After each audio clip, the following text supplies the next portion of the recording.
Hello gardening friends, I'm Julie McDonald and I'm here at my home in Flagstaff, Arizona, 7,000 feet elevation, and you can see around that I have a beautiful garden here that has come over 40 years of living in this house. But today I want to share with you one of the best garden tips I ever got in my entire life that has literally changed the way I do gardening.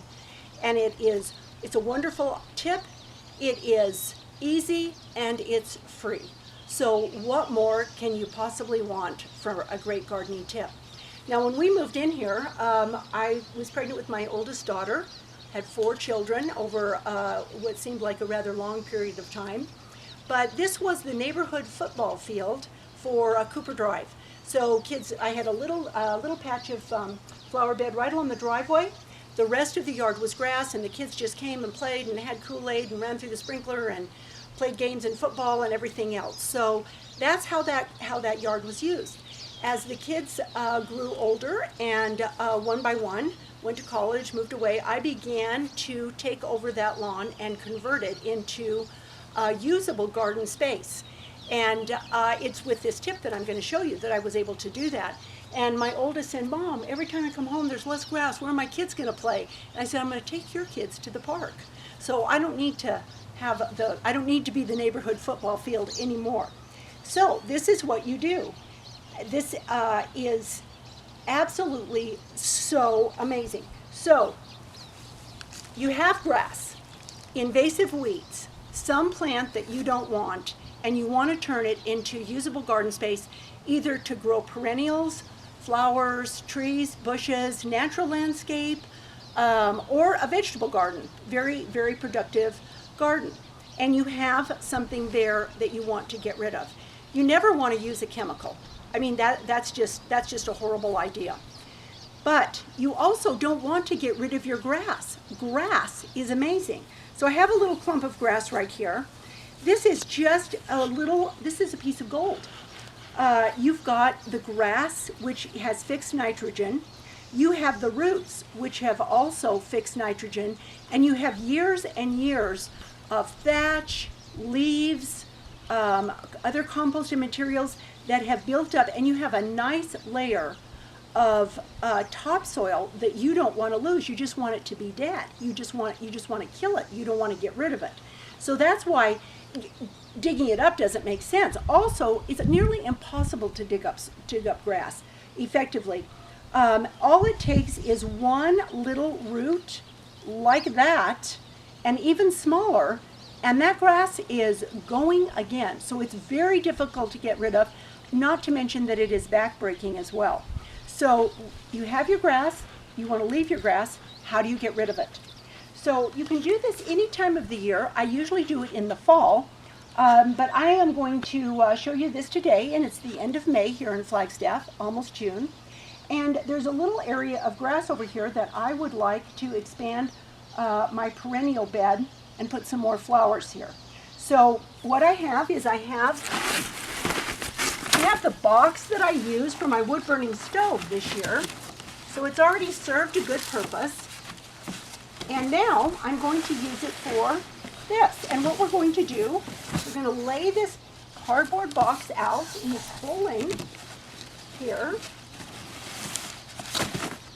And what this is going to do is the cardboard is going to create a barrier that, if it sits on this grass, needs to sit on it for 6 to 9 months. Can't be disturbed, can't be moved, can't be dug in or messed with. The grass will die. The grass or anything under it dies because it doesn't get sunshine and it doesn't get water. But it takes that long to kill something. With some things, some very invasive things that have large tuberous roots, I have done this for 2 years, and I have put double cardboard on. Now, one of the things is I always try to put a rock on the cardboard, and you never want to do this when the wind is blowing because cardboard will fly. But lay your cardboard down, and then you want to make sure that all the grass is completely covered. Got a rock here. So you want to, and you need to give a margin of about 4 to 6 inches at least to cover the grass, because grass will seek the light and it will come up underneath the cardboard. You don't want that to happen.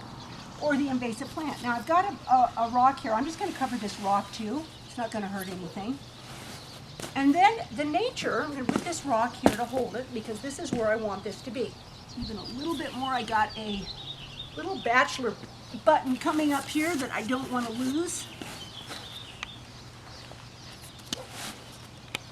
Now the nature of a cardboard box is that it has slats, and like this. And so these little slats have to be covered or the grass is going to find its way right up through that. So I'm going to take a couple of other boxes. These boxes have been sitting in outside in our wet winter, spring and winter, and they're quite soggy. But I'm going to come over here and I'm going to make sure that that slat is totally covered and that slat is totally covered, and there's one up there. And it doesn't hurt to put several layers because it's all going to decompose. Now, sometimes you'll have an area where you just need to round the corner, or there's a little spot over, I see a little place over by the rock over there, and then you don't have a small enough piece of cardboard. So at that point, you can use newspaper. So I like to use newspaper to kind of fill in gaps, but I don't like to do newspaper to do this whole project. It's not sturdy enough. It blows away, and you just need something heavier than that. Put that little cardboard right there over some grass. Now, that looks tacky, right? Even with my low standards, that's tacky. Front yard, backyard, so you've got to cover it. So one, you want to cover it because it looks so bad. Two, you want to preserve the integrity of the cardboard. That's the main reason that you're covering it. So you can't let this cardboard decompose too quickly. Sun, as you can see, this one piece of cardboard, how much it decomposed with the water on it, it's already starting to break down. That's why it's the top layer, not the bottom layer. And it's fine where it is, but you want to put a cover on it that will hold it, will absorb the sunlight and will absorb any moisture that might fall. And it's okay if it gets a little bit wet, you just can't have it soaking wet. So here's a number of things that you can use. Now my favorite is fall leaves. And I usually do this in the fall. That's the easiest time. Garden season is a little bit slower then. Days are cool. Lots of leaves are around. Cardboard you can find anywhere. You can find it in the bulky trash. You can find it in the recycling. That's easy to come by, and you should, of course, that should be free. All the things, the ingredients that I am going to be showing you to put on top of the cardboard should also be, you can buy it, but you should be able to find all these things for free. I get the leaves when people rake their leaves and put them in bags. I just pick them up off the curb and bring them home. And I've had as many as 100 bags of leaves on the cardboard. Actually, they mat down quite nicely, and it just sort of looks like maybe the yard needs to be raked a little, but it doesn't look bad. So I'm going to start. I have some rhubarb leaves. I sold a bunch of rhubarb and cut the leaves. I'm going to start, and I'm going to just do this one back side here. Do the other side later so you can just see. I'm going to just start throwing these rhubarb leaves down on the cardboard. So we put that layer on first, and then I'll just add, these are some, this was from partially decomposed leaves from last year. Couldn't really plant in these, but this is going to be fine. So on top of the rhubarb leaves, I'll just kind of throw some of those. Now this is very similar, if you've seen the lasagna gardening, it's kind of like that.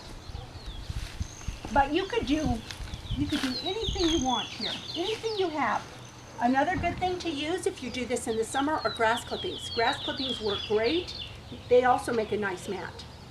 I really like to use sand.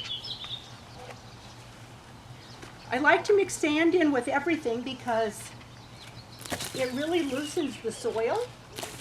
It helps things decompose. And our soil here in Flagstaff is, we have so much clay that this will help a lot to just have a little sand in here.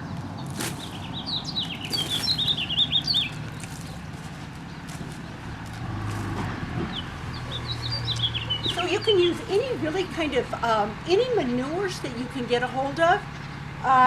Even if you have really hot chicken manure, you can put the chicken manure at the base of it and the heat will come up and you will find that, I did this last year, I had the best squash and pumpkins I've ever had. It warmed the base of the plants, but there was enough of a buffer that they did not burn themselves. So by the time it had by the time the roots got long enough, they were already, the chicken manure had decomposed. Now here is some horse manure, which I got. I like horse. If the horses have not been in a sawdust stall where there's a lot of sawdust, you never want to use a wood product when you're doing this because wood robs the ground of nitrogen, robs the soil of nitrogen. So you don't want to have any type of wood product at all. But all animal manures are good of any grain-fed animal. So now I'm going to pour some horse manure on here. Kind of spread that around. And you can see as you begin to cover this how you're just basically you're just kind of creating a little garden bed here. So now I have just some garden soil and I'm going to add that on top of the manure. And so now I have about a 3-inch base, which I'll smooth over here. Now you can do a variety of things. You can leave it like that, especially if it's in the fall. It can just be leaves or manure or anything. It's, snow's gonna come off, it's just it'll look very natural winter over. But if you do it this time of year, there's no reason why you can't plant something right on top of this. There's so much underneath that will absorb the water. You just have to make sure that what you plant is going to have a shallow root. So these are some of the things that I have done. Lettuce works great in something like this. Beans work great.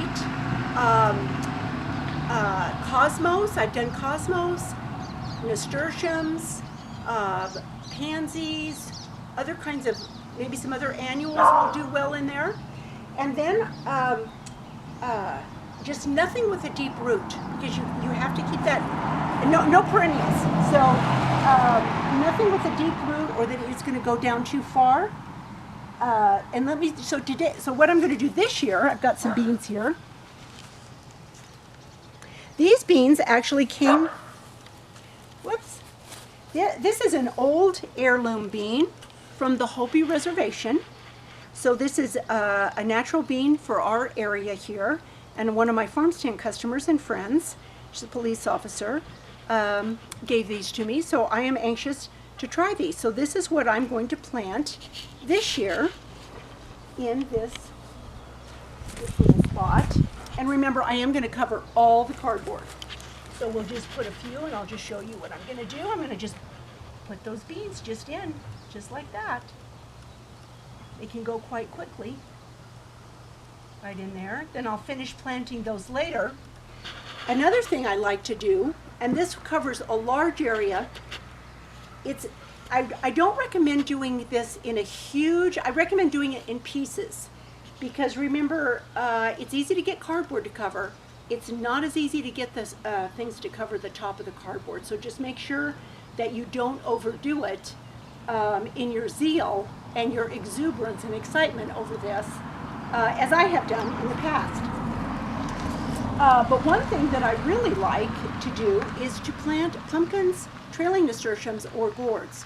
So what you would do in this case is you would lay about 3 inches on all the cardboard, and then in 1 or 2 areas you would make a mound that is maybe 12 inches deep, and then you would plant some hills of pumpkins.